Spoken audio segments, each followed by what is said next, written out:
tokrat se mi je eno pomembno vprašanje porodilo kar samo od sebe. K hiši je prišel Edo in zanimalo me je, kako bi temu malemu razvajencu omogočila kar se da udobno vožnjo tudi v avtomobilu. No, Google pravi, da mu bo zelo udobno v Jaycuju. Pri Jaycuju pravijo, da so z modelom Jaycu5 ustvarili prvi ljubljenčkom prijazen avto na svetu in zato so prejeli tudi poseben certifikat. In ne, Kitajci si ga niso podelili sami, podelili so jim ga Nemci. Pa ne kakšen nemški ovčar Rex, ampak transportna avtoriteta mednarodna organizacija TÜV. In kaj ta certifikat jamči? Najprej antibakterijske in praskalno odporne sedeže. Ta organski material bazira na silikonu, ki je zato zelo odporen na tele krempeljčke, ki bodo tukaj še zrasli, pa tudi zelo enostavno se pere.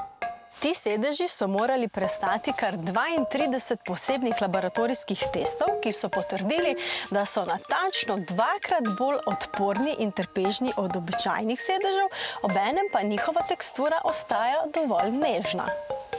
Certifikat jamči tudi, da napredni antibakterijski filtri iz zraka uspešno odstranjujejo alergene in pa živalsko dlako. Potem pa je tu še posebni Pet Mode. To je funkcija, ki omogoča konstantno vzdrževanje naprej nastavljene temperature zraka v kabini, medtem ko psa pustimo notri in hitro skočimo ven na kratek popravek. Ta sistem preprečuje podhlajevanje oziroma pregrevanje psa v kabini z aktivnim upravljanjem klimatske naprave in pa ventilacije. Da pa bi preprečili paniko mimoidočih, zaslon ob pogledu v kabino obvešča, da je kužek v varno klimatiziranem okolju.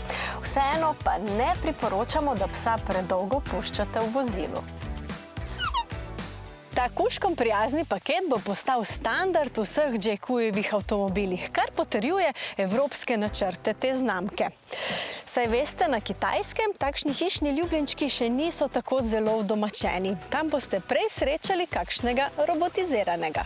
Čeprav se Edo v tem avtomobilu počuti zelo udobno, bom avto še vedno izbirala jaz.